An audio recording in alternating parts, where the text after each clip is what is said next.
Hi guys, welcome back to my channel and thank you for watching. So in today's video, I'm going to be sharing with you my top workout tips. Whether or not you're on carnivore, keto, low carb, I think this tips is something that I have learned over the 8 or 9 years of being active, being fit. So if you follow along with me on Instagram, you would have known that fitness is my second passion apart from fashion. So if you'd like to find out a little bit more about how to embark on your fitness journey, what are some tips that is going to help you to make this sustainable, please continue watching. So just a disclaimer, I'm not a fitness instructor. I'm not certified in any way when it comes to exercising or even nutrition. I'm just someone that is very passionate about health and wellness, being fit, eating right. So I've experimented over the years. If you follow along my journey, if you watch my previous video, you would have known that where I've come from. From a standard bodybuilding diet, low calorie, to keto, and then finally carnivore. So if you haven't watched those videos, I'll link it down in the description box below. But just to give you a quick a background is that I have been working out for quite a long time, but I did pay for some online coaching courses from some of the fitness instructors, some influencers, so that it's just not my experience, it's just not based on my research, but I also have someone that is an expert or a professional to share with me whether whatever I'm doing is right. So I have been through that kind of online coaching program, but I'm not with any one of them at the moment because I think after all these years experimenting, I came to a point where I realized what, these are the things that truly work for me, and I wish that if I could go back time, give myself advice before I started working out. I think these are the tips that I'll be talking about for sure. So let's begin with tip number one, right? So I think it's very important that you are clear and realistic with your goals. So what do I mean by that? It's clear, meaning know your genetics, know who you are, your background, considering all the different types of diet, medical condition, you need to be very aware of, so that your goals can be set in a more realistic way. So to give you an example of why I'm pushing for this tip, is because I think looking back, I mean, obviously all of us are very much tainted by what social media has painted aesthetics to be like. There's a certain look, we are all pressured to have a certain shape, right? Especially when you come from an Asian culture. I'm not sure if you guys are aware, but we have this particular standard of beauty for all the ladies out there. It's kind of sad. I think it's starting to change though, so that's the positive thing about it. It's considered an ideal body shape if you are slender and slim throughout. No muscle definition, nothing to show that you are super toned in your muscle, not too fit. You just have to look slim or skinny. Obviously growing up, I was influenced by things like that, and I think a lot of us would have attempted to try and do some kind of weight loss, exercise to look skinny. So I think it's not very realistic. So I wasn't clear with what I wanted. I just blindly followed what the media stated as to be that is the picture of beauty, and not knowing my own physique, not understanding how the body works. Meaning to say, we have different types of bodies. Some of us are a lot more lean. No matter how much we try to build muscle, that kind of body shape is just standard the way it is. But there are some of us that really can build a lot of muscle, or there are some that it's easier for them to put on curves because it's just genetics. So I think being clear and realistic with your goal means that evaluating where you are at, where you come from, where is your fitness level at the moment? Are you completely a beginner, newbie? That it means that what is a realistic goal for you is, your timeline needs to be a lot longer for you to really adapt and keep to your result, because we all know that the faster you try to achieve the result, the faster it's going to go away. So I think being realistic in that manner is going to help you to avoid going through the up and down cycle of you lose a lot of weight at one point and then you gain it all back. I think that is happening to everyone. And then of course, looking at genetics. So let's take myself as an example. Now that I look back and I look at my parents, we tend to be more dominant lower body. We're not very tall, not very blessed in height, but we are also very, we put on a lot more on our lower body. So under the body shape category, I will fall under the pear shape or the triangle, which means to say that if I were ever to put on weight, the first place that it will go to is around my lower body, which is my hip, my thighs. So I'm quite thigh dominant, quad dominant. So I tend to, if I were to work out, which I am right now, it's very easy for me to show the muscle tone on my legs because that's where it's most active. Right? Perhaps you want to work with a professional or maybe just do a little bit more research. I'll link it down to some of the references that I have below, where you can understand your body type a little bit better, and then only you set a goal. Your goal needs to be something that you can achieve. So the mistake that I did in the past was because the standard beauty in the Asian culture was that you need to have a skinny, slim frame throughout. And it's not that I couldn't achieve that, but it's something that is quite damaging to me because I'm forcing my body to be in a state that it's not supposed to be natural, for my own physique. So I will insert some pictures along the way. I did cut down to very low body fat, but also very low in muscle, which I was able to achieve that very skinny figure, but I looked pretty sick. People think that I had an eating disorder. So that took me a while to learn that it's not ideal, and I had to be realistic and work with, in a way, turning my weakness into my strength. So me knowing that my lower body is more dominant, I would then try to work around it so that my body can look its best at its most natural state. Meaning to say, understanding your genes, whether it's easier for you whether it's easy for you to build muscle, whether your upper body tends to look bigger or your lower body like me. When you understand that, I think then when you set your goals, when it's more realistic, it will be more achievable, and you wouldn't go through this depressing cycle of always chasing for that physique that you will never achieve. So I think that is a very key point, and at least it's something that I've came into agreement with. The moment I accepted that my lower body is a place where it's going to build a lot more, and I should even utilize it further and turn it into a shape that that I want it to look, which is a stronger physique. I think then my mind was able to accept it, and I'm not affected by what are the stereotypes out there. So I'm just ensuring that my body is looking at its best, at its most acceptable or natural state.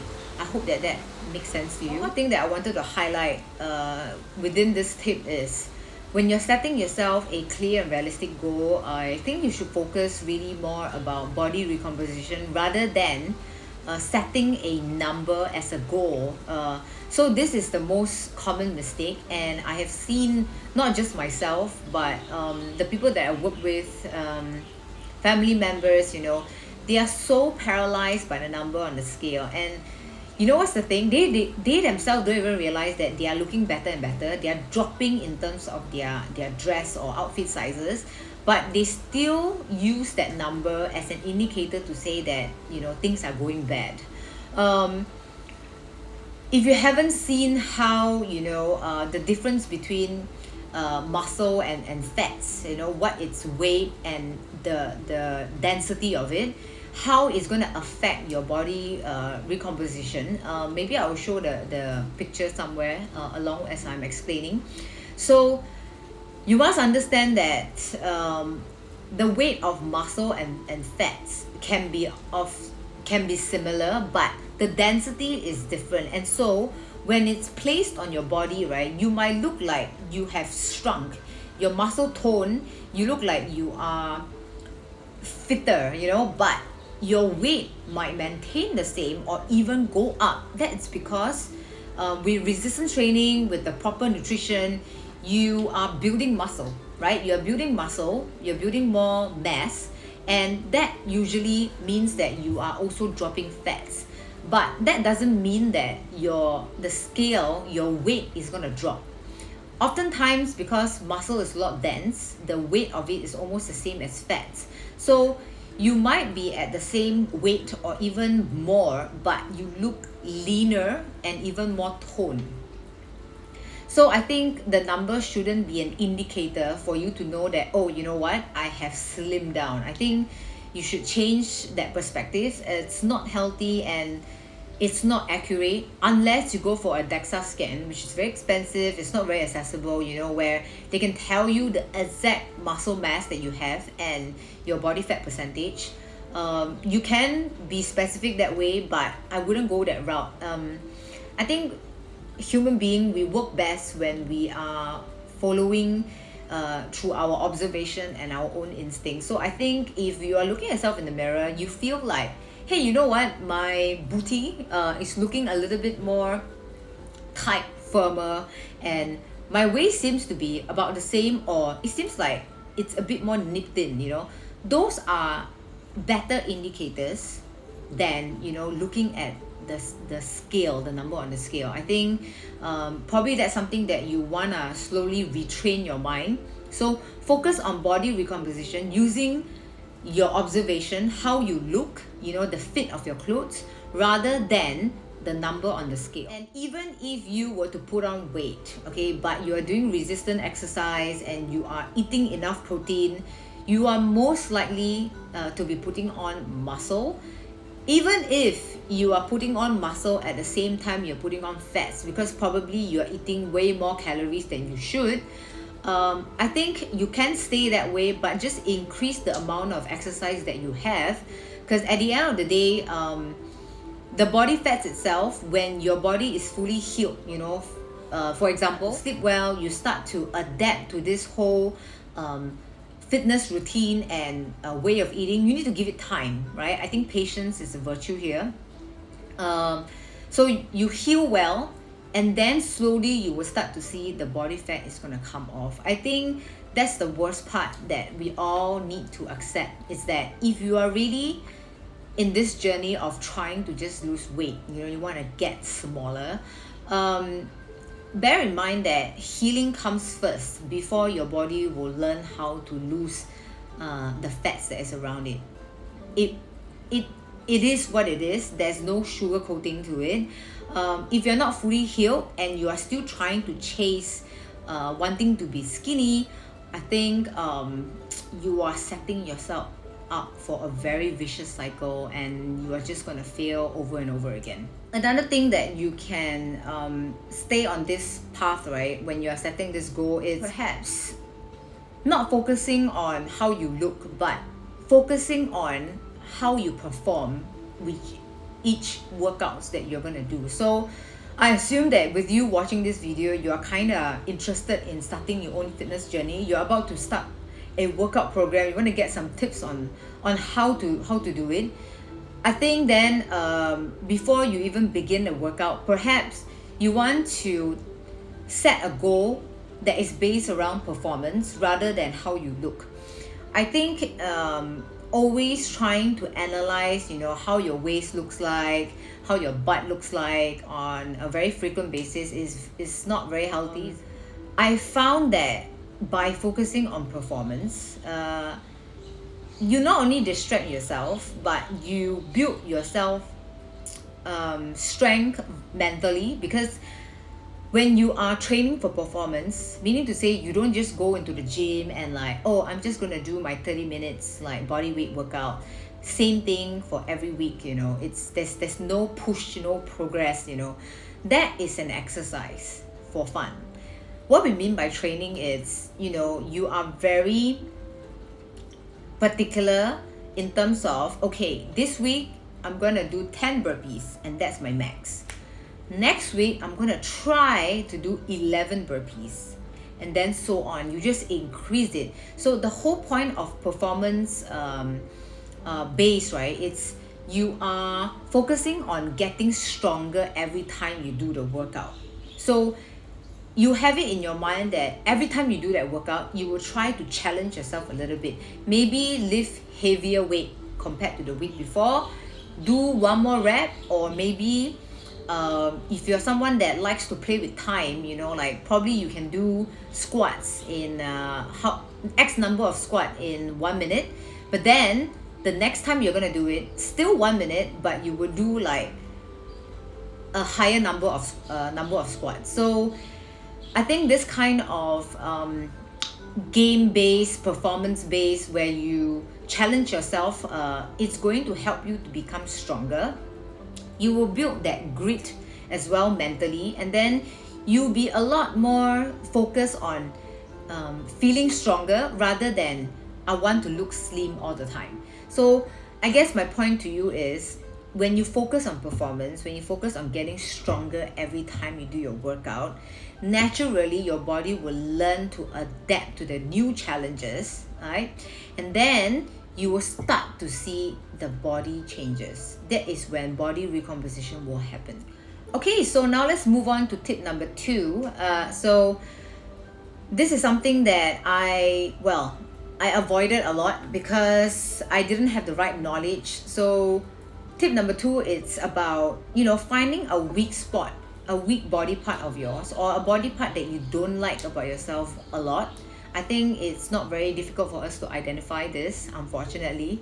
So identify a body part that you don't really like about yourself, and then set a goal to work on it 2 to 3 times a week. So you should always focus on targeting those area that is more weak, or it's an area that you find not very flattering to your eyes. Oftentimes these are your problem areas in your body. So probably maybe you have a lower belly, or maybe you have flabby arms, or in my case I was very afraid of training my quads because I was afraid that it's going to get too big. But I didn't have the knowledge on back then how you should use weights or different kinds of workout to build it and to tone it.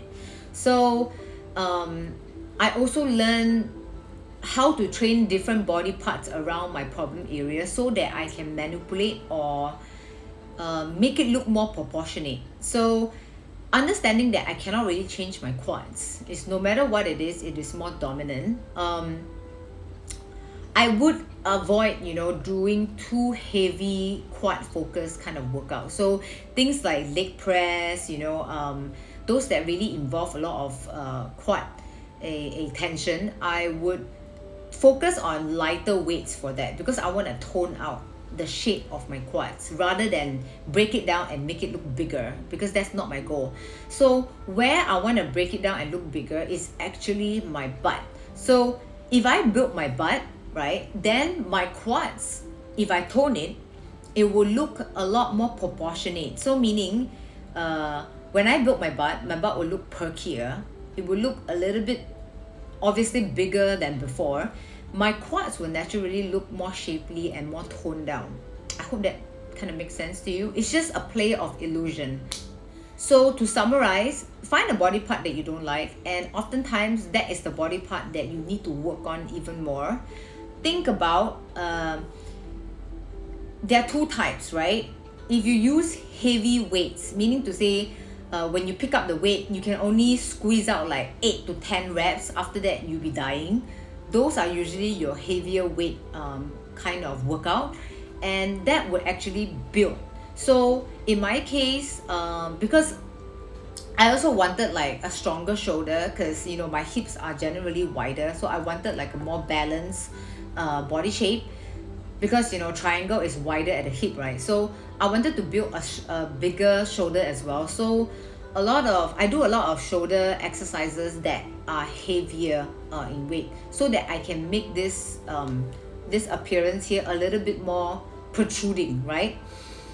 And then other places that you know I want to lean out or just show muscle definition a little bit more, I will use lighter weights and higher reps. So lighter weights meaning, you know, nothing that is too heavy, that you know you can repeat the exercise for like 15 to 20 repetitions.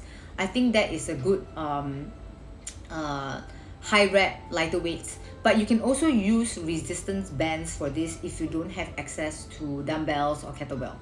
Another concept that I love, that I just picked up from the Workout Official, I will insert them somewhere. This is a workout program that I've been following since earlier this year.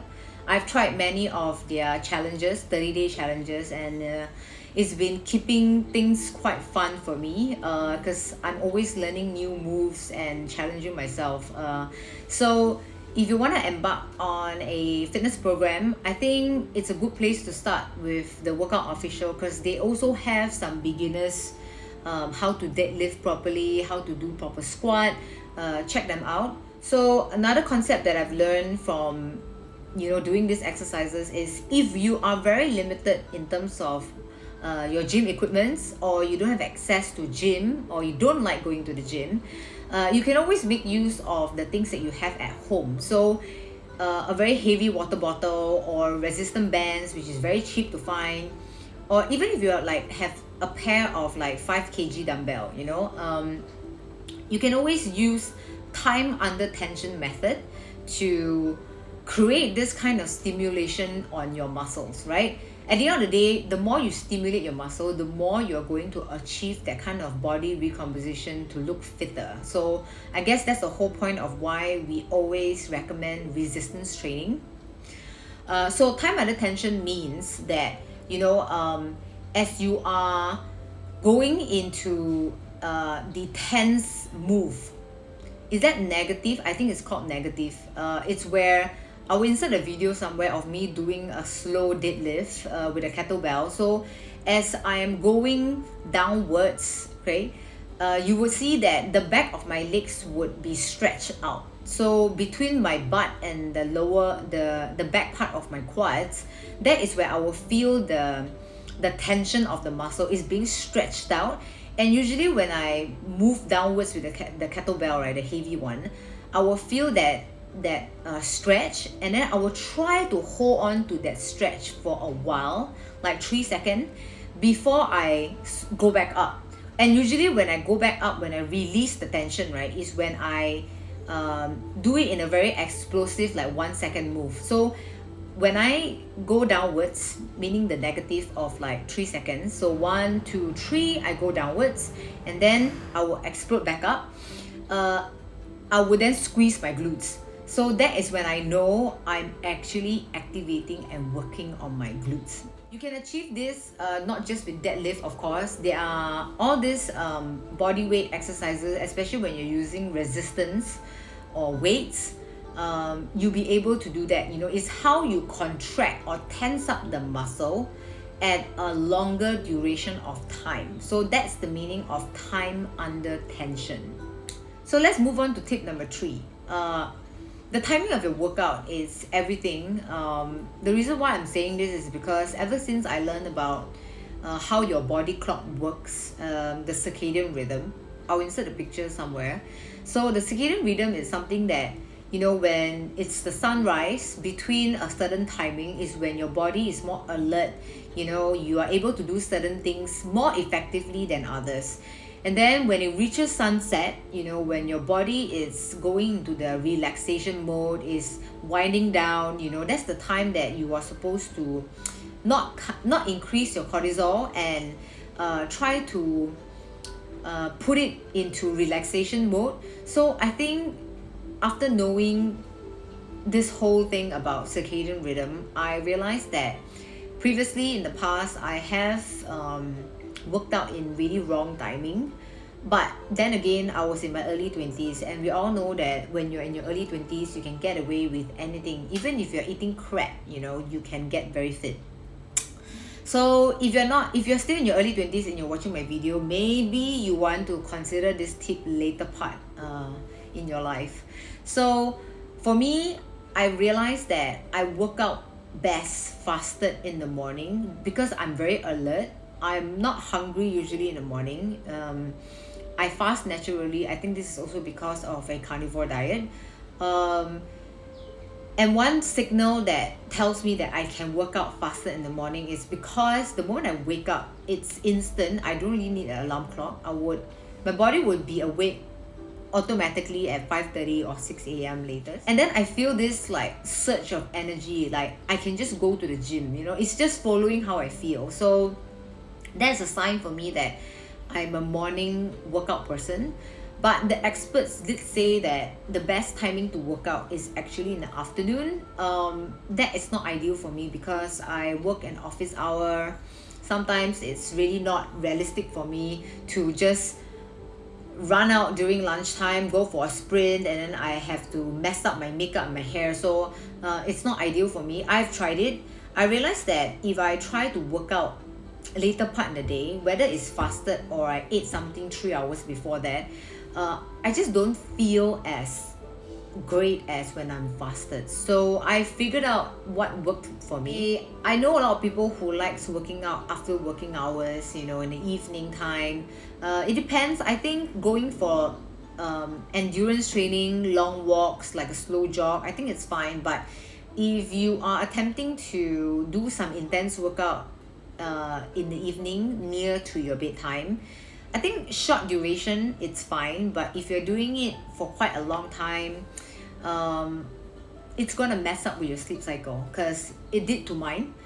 I used to work out pretty late in the day when I was doing keto, but maybe that was because it's keto, I'm not sure. But I couldn't sleep at 10 o'clock, which is my usual bedtime, and then sometimes I would wake up in the middle of the night. Or if I were to sleep but I woke out in the evening, I will wake up the next day very, very tired. So yeah, those are the signs that, it's telling me that the circadian rhythm is real. Moving on to tip number 4. This is my personal favorite. It's because I feel like it's not talked about a lot in the community, especially if you're someone that is doing carnivore, low carb or keto. It's important to feel the kind of workouts that you do properly. So what do I mean by that? It's, for example, I enjoy high intensity workouts. So things that are explosive, glycolytic kind of move where, it requires my heart rate to be around 150, 180, really pushing it to the limits. Is that this kind of workouts will require instant access to energy stores. So that would be glucose. When you are performing high intensity workout, your body will naturally want to tap into glucose. So if you are doing carnivore, you are doing high fat and not enough protein, there won't be any gluconeogenesis. So as I mentioned in my previous video, is that for every 100 grams of protein that you consume, I think 60 grams of it will be converted into carbs, into glucose. I will link it down below. So for gluconeogenesis, I think it will support a higher intensity kind of workout. Also, I come from a background of, I'm not a beginner when it comes to training. So some of the intense workouts that I do, it will go beyond 30 minutes. So when it's a lot harder, I would actually do a pre-workout of honey. So I would take a very small teaspoon of honey right before I do the workout, because instantly it's going to be used for the exercises that I'll be doing. That has been helping me with my high intensity workout. It's really purely for performance purposes. And then of course on that day itself, I would do a higher protein lower fat ratio. So for endurance days where I focus just on building exercises that don't really increase my heart rate that much, nothing over 140, 147, you know, I'm still able to have conversations without killing myself, you know, that kind of cardio workouts. On those build days where it's all about heavier weights, lower reps, a lot of rest time in between, I would then do a higher fat to protein ratio. So that's because endurance training usually it's burning more of ketones, burning fats. So those days I would then do a higher fat to protein ratio. So to summarize, I think it's very beneficial for you to try and plan your meals around the kind of workouts that you do, and understanding really different types of workout would require different kinds of energy source. So whether or not you're eating the right macronutrients that will support the kind of workouts that you'll be doing. So if you haven't seen my previous video where I share a little bit about my meals on a higher protein ratio, please check it out. I will link it below. Why I'm more of a higher protein person, because I realized that I really enjoy high intensity workout. You know, those days that I have to force myself to like build, you know, like go slower on reps, go heavier on weights, rest a bit more, I get bored easily. I like very fast, explosive kind of workouts. So you need to know also what kind of workouts that you will enjoy. But honestly guys, I used to come from a place where I didn't even want to buy sports outfit or even wear sneakers, because I told myself I would never go to the gym. But you know, you need to be in a painful place enough to know that you need to do something about it. So I experimented with different workout.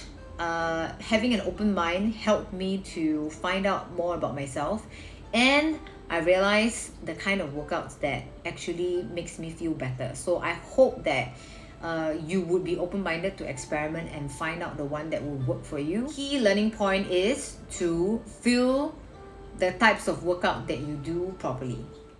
Finally, tip number 5 is to never undereat. Always make sure that you are eating enough or more to support your fitness program.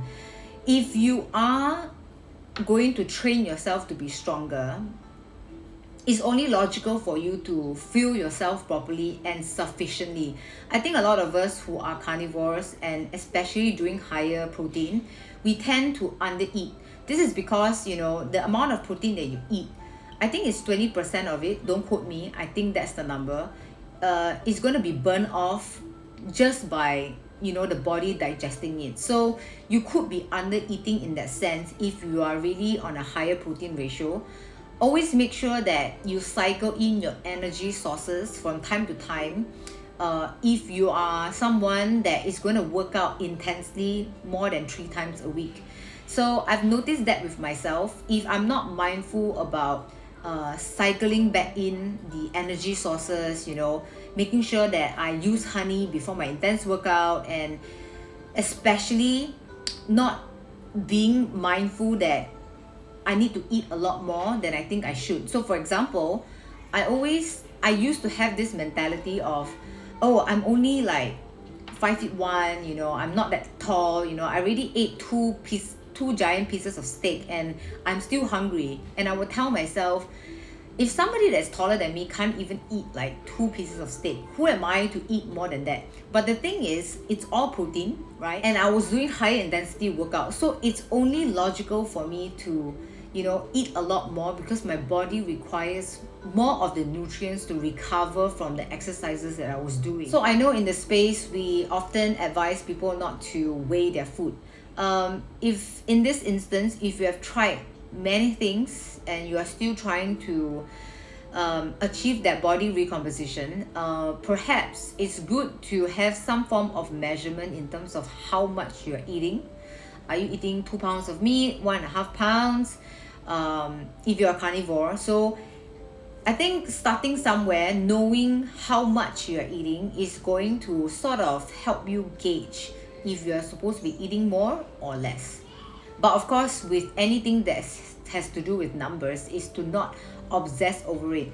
Do bear in mind that there are days, especially if you are a lady, you have a cycle, there are times that your body would ask you to go out for more, and that is your hormone speaking, and you need to honor that. I realized with myself, body recomposition becomes a lot easier when I let loose of all the crazy like rules that I used to have, and try to be a bit more in tune with my body. Whenever my body is sending me a signal like don't work out today because yesterday you didn't sleep enough, I will not do it. It's not because of discipline or anything, but because I was very disciplined in the past, I think I'm allowed to now then slowly listen to the signals of my body. Obviously we all come from somewhere, so I hope that with me sharing with you my experience would guide you in some way. Those are the 5 quick tips when it comes to workout or starting your fitness journey. I hope that it will give you some form of guidance to set up yours. Please let me know if you have any questions in the comment below, or any other topics that you want me to cover. I'll be happy to. Thank you for watching. Please like and share. It will help my channel a lot, and I will see you in the next video. Bye.